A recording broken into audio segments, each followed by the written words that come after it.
салом тамошобинони азиз, хулосаи хабарҳои муҳими душанбе 31 майи тоҷикистонро аз пойгоҳи хабари бомдод бароятон пешкаш мекунем. шурӯъ мекунем аз як нигоҳи кӯтоҳ ба сархати хабари муҳими рӯз дар ин барнома. худкушии Фирӯз Ёров баъди қатли зану ду духтараш дар Шолково. қатли модар аз дасти писари нохалаф. ӯ аллакай дар Русия нест, дар Тоҷикистон биҷӯед. посухи маънидори вазорати корҳои дохилии Русия ба гурӯҳи 24. марзбонҳои тоҷик як ҳавопаймои бесарнишини Қирғизистонро суқут доданд. ду додистони муттаҳам ба қаллобӣ бо ҷарима халос шуданд. чойники Муҳаммадалӣ Ҳаитро бармегардонем, вале радиоашро не. падари қаҳрамони видеои дарро аз берун пӯшро ҷазо доданд. наҷоти модари ду фарзанд дар шаҳри Туз ва ду ғарқшуда дар Суғд. ҳалокати мусофир бар асари бархӯрди ду мошин дар шаҳристон. ва акнун тафсилоти хабарҳо. рӯзи 3 май аз як манзил дар қабати даҳуми як бинои истиқоматӣ дар шаҳри Шолковои вилояти Москва ҷасади 4 нафар, ду духтари синашон 11 ва 17 ва падару модари онҳоро пайдо карданд. бино ба фаризияи муқаддамотӣ, падари ин хонавода Фирӯз Ёров, ки 42 сол дошт, зодаи Тоҷикистон аст, ҳанӯз дар поёни моҳи апрел дар ҷараёни муноқишаи оилавӣ аввал ҳамсари 40-солааш Юлия ва сипас ҳар ду фарзанди ноболиғашро бо корд зада куштааст ва баъди чанд рӯз худкушӣ кардааст. ҳамсояҳо бо гузашти чанд ҳафта аз самти ин хона омадани бӯи бадро ҳис карда ба мақомот хабар доданд. пулис маҷбур шуд ки дари хонаро зада бишиканад, чунки онро аз дарун қулф зада буданд. дар бадани модару ду духтараш захмҳои зиёди кор дида мешуд, вале дар бадани мард ягон захм мушоҳида нашудааст. танҳо дар паҳлӯи ҷасади Фирӯз Ёров шишаи холии уксус пайдо карданд. зоҳиран ӯ уксус нӯшида худкушӣ кардааст. бино ба иттилои телеграм-канали LiveShot, ин оила аз лиҳози молиявӣ оилаи серупур буд. Фирӯз Ёров дар як ширкати мухобиротӣ дар мақоми баланди сардори департаменти рушд кор мекард. Ёровҳо соли 2010 шаҳрвандии Русияро ба даст оварда, баъди чанд соли иҷоранишинӣ дар Москва, зимистони соли ҷорӣ қарзи ипотека гирифта дар Шолково манзили худро хариданд. ҳар ду духтари ӯ дар хона таҳсил мекарданд ва ҳамсараш Юлия ягонҷо кор намекард. гумон меравад, ки як сабаби қатли бераҳмонаи аъзои ин оила метавонад қарзҳои Фирӯз Ёров бошанд. ба иттилои LiveShot, Ёров дар қимори бозиҳои варзишӣ пули калон мегузошт ва қарздор шуда буд. ба ин далел байни ӯву ҳамсараш зуд муноқишаҳо рух медод, ки охиринаш бо қатли ҳамсар анҷом ёфт. зоҳиран Ёров сари қаҳр фарзандонашро ҳам зада куштааст. бовар меравад, ки Фирӯз Ёров баъди қатли зану ду духтараш чанд рӯз дар ҳамон хона ҳамроҳи ҷасадҳо истодааст. аз ин сигори зиёде, ки ӯ кашидааст, шаҳодат медиҳад. боқимонда сигорҳоро ба шишаи холии уксус аз назди кати хоби Фирӯз Ёров пайдо карданд. Олга Врадии, сухангӯи раёсати тафтишоти вилояти Москва, гуфт, дар робита ба ин ҳодиса парвандаи ҷиноятӣ оғоз карданд. маркази матбуоти вазорати корҳои дохилаи Тоҷикистон хабар дод, ки як сокини 22-солаи шаҳраки Мирзо Турсунзодаи ноҳияи Шаҳри Нав бо иттиҳоми қатли модараш дастгир шудааст.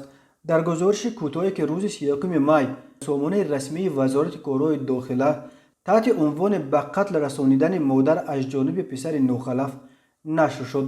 гуфта мешавад, ки ин ҷавон рӯзи 28 май тахминан соати 18:00 дар саҳни авлии истиқоматиашон аз сабаби муноқишаи оилавӣ бо модараш, зани 53-солаи сокини ҳамонҷо, ҷангу ҷанҷол карда, бо дастонаш ӯро буғӣ карда ба ҳалокат расонидааст. вазорати корҳои дохила дар бораи ин ҳодиса ва сабабҳо даст ба ҷони модар задани фарзандаш дар Шаҳри Нав тафсилоти дигаре надодааст ва танҳо гуфтааст, ки аз рӯи ин ҳодиса тафтишот идома дорад. даст бардоштан ба сари падару модар, чӣ расад ба қатли онҳо, амали нангинест, ки дар ҷомеаи суннатии Тоҷикистон шадидан маҳкум мешавад ва падаркушу модаркуш сарфи назар аз он, ки чӣ далел доштанд ё надоштанд, радди маърака эълон мешавад. вале бо ин вуҷуд هر سر چند وقت از تاجیکستان درباره قتل والدان با دست فرزندان ناخلف آنها خبرها به دست می رسند. از جمله عبداللطیف عالمجان سال تولدش 1985 ساکن قبلا هم سود شده نویه اشت روز 23 ینور سال 2015 در خانه استقامتیش از سبب مناقشه به میان آمده با سنگ به سر و روی مادرش عبدالله و تلو بیبی سال تولدش 1948 یک چند مراتبه میزند که در نتیجه مادرش جراحت وزن جسمانی برداشته در جای حادثه به هلاکت میرسد. سال 2017 دادگاه منطقه کولوب ساکن دهه قینر از کنار شهر سربند تقای مراد میروف را با جرم آدمکشی با بیرحمی مخصوص به 25 سال زندان محکوم کرد. میروف به آن ابدار دانسته شد که مادرش صدفمان نورو را با بیل زده و سپس در منزل اجارهش در دهه رخشان زمین نوحه دنغره زیر خواب کرده است. همین طور در اول سال 2017 یک ساکن واسع با اتهام قتل پدراندرش بهادر سنگینوف دستگیر شده بود.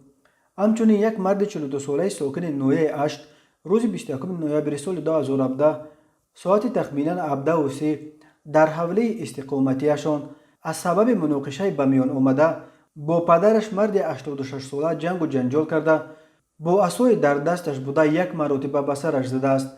در نتیجه موی سفید به زمین افتیده جراحت وزن جسمانی برداشته در جای حادثه به هلاکت رسیده است.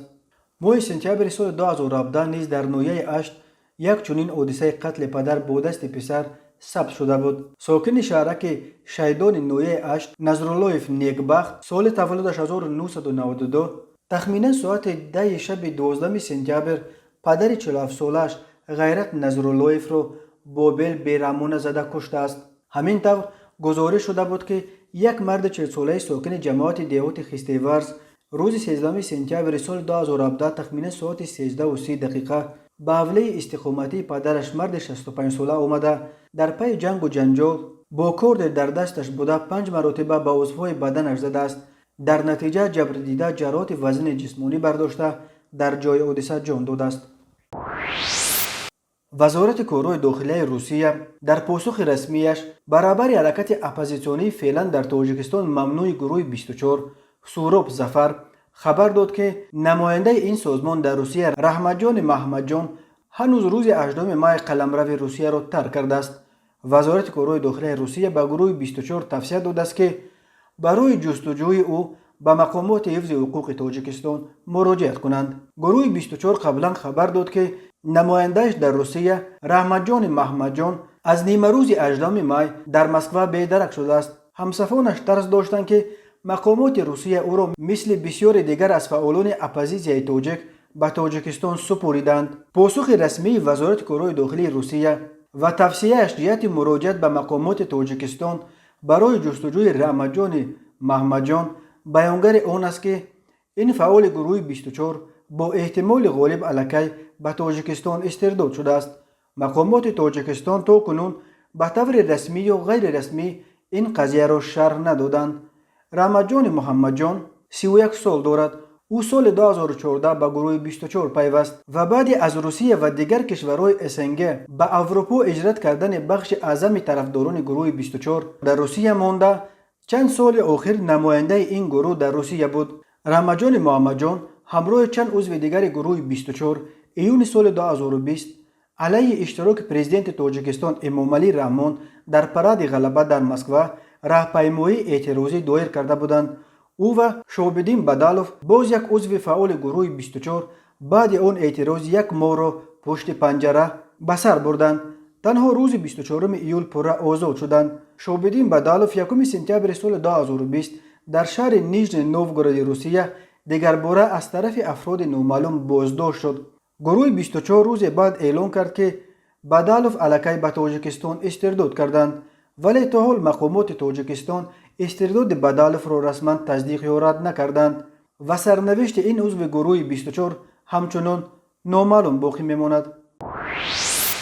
مرزبانهای تاجیک شب 30 به 31 مای در فضای دهه خواجه اعلی جماعت چارکو در مرز اسفره با نوحه بادکند قرقیزستان یک هواپیمای بی‌سرنشین قرقیزستان را با تیر سلاح زده از بین بردند.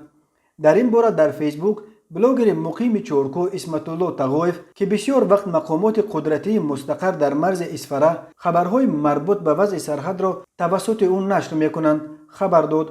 تفصیلات دیگر درباره این حادثه آورده نشده است. مقامات رسمی این خبر را تصدیق یا رد نکردند. این خبر در حالی است که همگی یک ماه پیش در روزهای پایان ماه اپریل در مرز قرقیزستان و تاجیکستان زدوخوردهای مسلحانه صورت گرفت که در جریان آن از جانب قرقیزستان 36 نفر کشته و 154 نفر زخمی گردیده، از جانب تاجیکستان 19 نفر کشته و 87 نفر مجروح شدند. حالا وضع در مرز نسبتاً آرام شده است، ولی هفته گذشته درباره بازداشت دست کم 5 شهروند تاجیکستان با اتهام عبور غیر قانونی مرز قرقیزستان گزارش شد. از جمله 3 سوگن خوجه اعلی را زمان دستگیر کردند که آنها در منطقه های بعثی مرز چاروای گم شده خود را جستجو می‌کردند. همه این 5 نفر را در نتیجه مذاکرات با مقامات قرقیز آزاد کردند. ریاست وزارت کارهای داخلی دوشنبه خبر داد که قهرمان ویدیوی پرسر و صدای از صنف پیش کردن معلمه را دستگیر کرده والدان او را به جوابگری کشانیده است. روز 30 ماه ژورنالیست میرزاجان فرخوری در شبکه‌های اجتماعی نواری را نشر کرد که چگونه یک خواننده مکتب در را از بیرون پوش گفته معلمش را از صنف بیرون میکند و همصنفانش این عمل او را با خوشی و شادی استقبال میکنند. این ویدیو موج واکنش‌های منفی را به بار آورده و اکثریت از مقامات حفظ حقوق و وزارت معارف طلب داشتند که این خواننده بی‌تربیت را جزای سزاوار بدهند.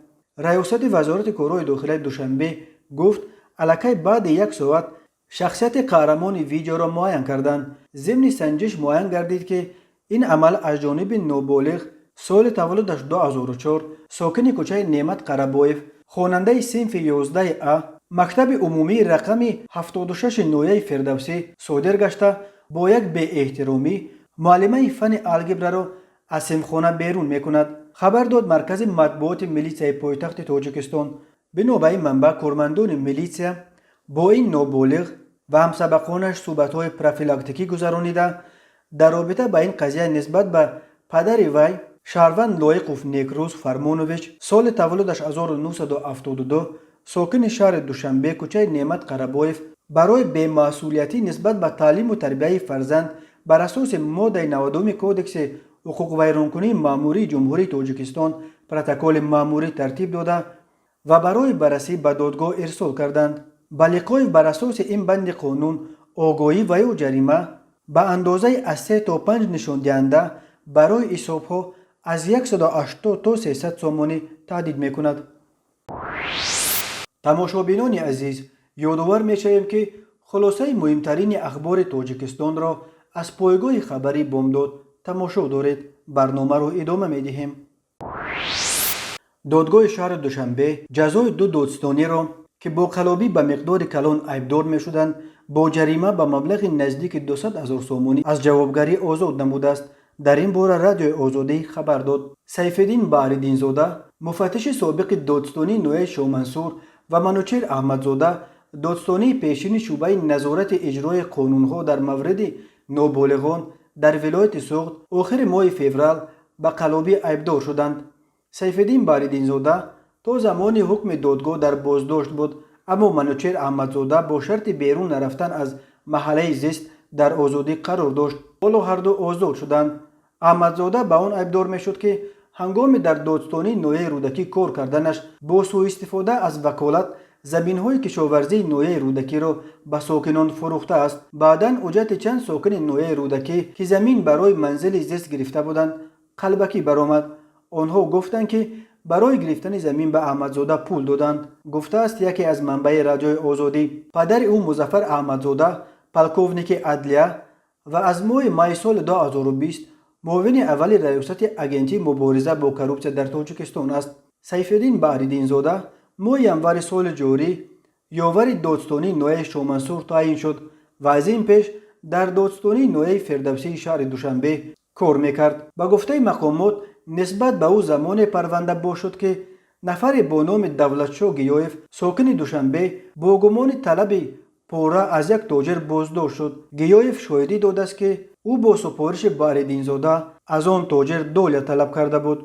در سالهای آخر موردهای همچون قلابی، کوربست کردن پرونده‌های پوره‌گیری منصبداران و با جریمه خلاص خوردن این منصبداران در تاجیکستان خیلی زیاد شده است. کارشناسان بر اینند که با چنین شیوه برخورد رمدلانه نسبت به منصبداران پوره‌خور، تاجیکستان هیچگاه نمیتواند بر کروپسیا که در این کشور به یک مرض فراگیر تبدیل یافته است غالب بیاید. تاجیکستان در حال حاضر در ردیف 30 کشور از همه فسادزده دنیا نام برده می شود. گنرال منصور جان عمروف، سردار اداره زندانهای وزارت عدلیه تاجیکستان، روز 29 مای سورینسا جورابک و همسر سیاستمدار زندانی محمد علی حیات را به حضور پذیرفته از 3 درخواست آقای حیات که توسط همسرش به مقامات رساند تنها یکش را پذیرفته است. محمد علی حیات، معاون رئیس حزب فعلا در تاجیکستان ممنوع نهضت اسلامی که سال 2016 به حبس عمرباد محکوم شد، حکمش را در بازداشتگاه یا سزای رقم 1 در مرکز دوشنبه ادا می کند. در 6 ماه تنها به یک ملاقات با نزدیکانش حق دارد. در دیدار آخرین با همسرش که روز 22 مای دایر شد، محمد علی حیات خواسته است تا چند عرضش را به مقامات اداره زندانها برساند. سیاستمدار زندانی از جمله خواسته است تا او را از یک محبوسی که با جرم کشتار چند زن ادای حکم میکند جدا کنند و با زندانیان دیگر از جمله سید عمر حسینی نگاه دارند. محمد علی حیات همچنین گفته است که مسئولان زندان چایnik آبجوشانی و هم رادیویش را به این سبب که رادیوی آزادی را گوش میکند گرفتند. ولی گنرال عمروف به گفته سورینسا جورابک و گفت روز شنبه از این 3 درخواست تنها یکی را پذیرفته وعده داده است که چایnik آبجوشانی را به محمد علی حیات برمیگرداند. در مورد رادیو گفت در دالان‌های زندان بلندگویک‌های رادیو فعالند و زندانیان میتوانند آن را گوش کنند، کافی است. درخواست عوض کردن هماجره‌اش را هم رد کرده گفت وقتی آدم در زندان افتاد همراه آدمکش و تروریست و جنایتکاران دیگر ادای جزا میکند و این خلاف قانون نیست، گفت جورابکوف به رادیوی آزادی. محمد علی حیات در قطار 12 تن دیگر از رهبران حزب نهضت اسلامی تاجیکستان ماه سپتامبر سال 2015 در پی سرکوب آشوب مسلحانه با رهبری گنرال عبدالحلیم نظرزاده معروف به حاجی حلیم با اتهام همدستی در آن آشوب دستگیر شده. او و باز یک معاون دیگری رئیس حزب نهضت اسلامی تاجیکستان سید امیر حسینی محکوم به حبس عمرباد شدند و در سزای رقم 1 نگاه داشته می شوند. سال 2018 کمیته حقوق انسان سازمان ملل بازداشت و حکم زندان ابدی محمد علی حیات را غیر قانونی برآورده و از حکومت تاجیکستان خواست که این رهبر مخالفانش را از محبس آزاد کرده برای سالهای پشت پنجره به سر برده‌اش به او تاوان پرداخت کنند.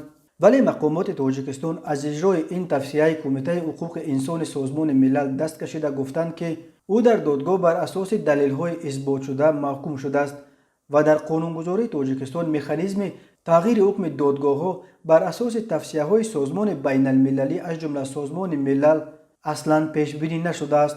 محمد علی حیات همیشه از جمله در دادگاه پرونده خود را صرف سیاسی نامیده معتقد است که او را برای فعالیت اپوزیسیونیش زندانی کردند. طبق معلومات ریاست کمیته حالتهای فوق‌العاده و مدافع گرجدانی نزد حکومت جمهوری تاجیکستان در ولایت ختلان روز 28 مای یک ساکن 26 ساله دهه لوبیاکار جماعت دهاتی جوره نظروف نویه شهرتوز مادر 2 فرزند هنگام عبور از پول دهه به دریای کوفرنیان افتاده است. ساکنان جماعت تخت سنگین توانستند سر وقت به کمک این زن رسیده او را از دریا برآورند و نجات دهند. کمیته حالتهای فوق‌العاده گفت به این زن در جای حادثه یاری اولی طبی رسانیده بعداً او را برای ادامه تشخیص وضع سلامتی و معالجه به بیمارخانه ناحیوی انتقال دادند. و اما 2 مورد دیگر غرق شوی شهروندان در روز 28 مای چنین فرجام خوش نداشت. طبق معلومات ریاست کمیته در ولایت سوات روز 28 مای تخمینا ساعت 15:03 نجات دهندگان دسته مخصوص نجات شهر خوجند به موضع استک جماعت دهات حیدر عثمان حدود نوع باباجان غفورов سفر برگردیدند. بنا به خبر دریافتی یک نورس 15 ساله در جای برای آببازی ممنوع آببازی کرده به ناگاه غرق شده است.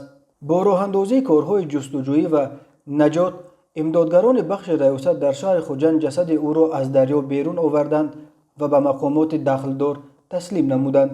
бегоҳи амин рӯз тахминан соати 18:00 хабаре дар дарё ғарқ шудани як шаҳрванди 19-солаи сокини деҳаи суҷинаи шаҳри панҷакент расид. ӯ низ дар ҷои мамнӯъ барои оббозӣ вориди об шудаву туғёни азим ва талотими мавҷ ин ҷавонро ба коми дарё кашидааст.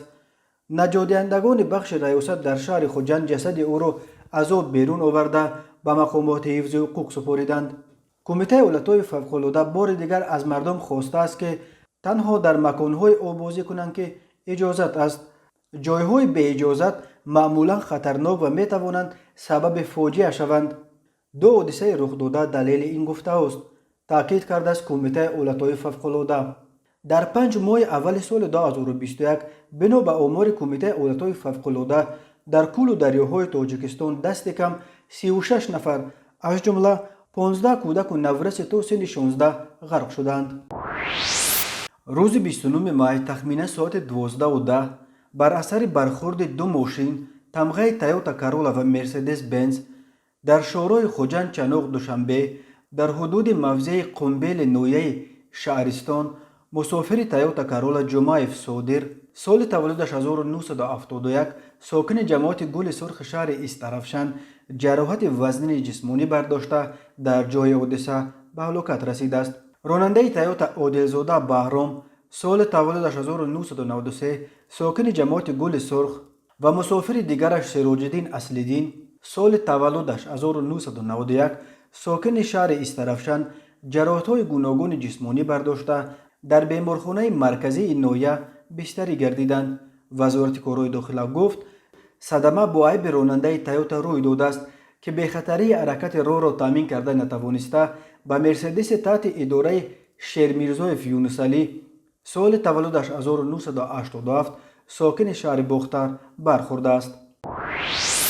сокини 30-солаи Эсор ба он гумонбар мешавад ки тахминан соати 1:30 шаби 26 ба 27 май пинҳонӣ вориди манзили истиқоматии сокини 43-солаи ҷамоати Навобод шуда аз дохили сандуқи оҳанин ҷавоҳироти гуногуни тиллоиро ба маблағи 30,000 сомонӣ дуздидааст.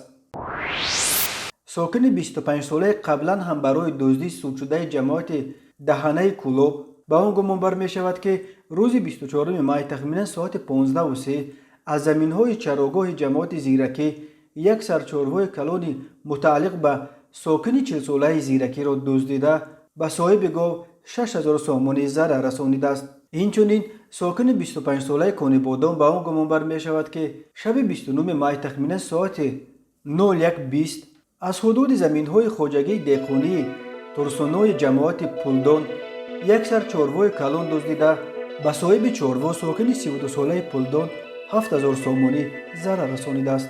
тамошобинони азизу гиромӣ, ин буд муруре ба хулосаи чанд хабари муҳими рӯзи 31 майи Тоҷикистон. хабару гузоришҳои бештар аз Тоҷикистон ва дар бораи Тоҷикистонро дар сомонаи пойгоҳи хабарии Бомдод дар ин нишона пайгирӣ кунед: cw.bomdod.com. хуш бошед.